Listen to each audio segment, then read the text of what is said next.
చట్టానికి ఎవరు కూడా అతీతులు కాదనడానికి మాత్రం మనము ఆలోచన చేసుకోవాలి. కేసీఆర్ గారిని ఫోన్ ట్యాపింగ్ పిలిచిన తర్వాత కూడా మళ్ళా వర్కింగ్ ప్రెసిడెంట్ కేటీఆర్ గారు మాట్లాడుతూ విచారణకు పిలవడం నేరము ఘోరము అన్నట్టుగా మాట్లాడినారు.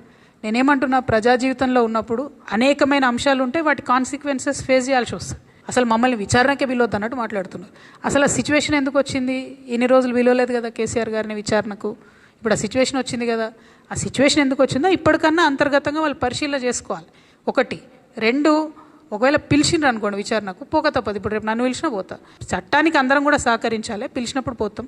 కాకపోతే ఆ యొక్క ఆలోచన విధానం ఏదైతున్నదో అందులో మార్పు రానంత కాలం బీఆర్ఎస్ పార్టీని మాత్రం ఎవడు కూడా బాగు చేయలేడు.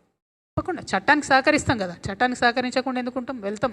ఓన్లీ థింగ్ నేనేమంటున్నా అంటే, కాంగ్రెస్ గవర్నమెంటు గుంటనక్కతోని కంప్లీట్గా మ్యాచ్ ఫిక్సింగ్లు ఉన్నారు కాబట్టి వాళ్ళు దీన్ని కంక్లూడ్ చేయరు. నిజమైన నేరస్తులు బయటకు వస్తారని నేను అనుకుంటలేను. ఏదో టైంపాస్ చేసి ఇప్పుడు మున్సిపల్ ఎన్నికలు 10-11 రోజులు హడౌట్ చేసి వదిలేస్తారేమో అనేటటువంటి ఆలోచన నాకున్నది.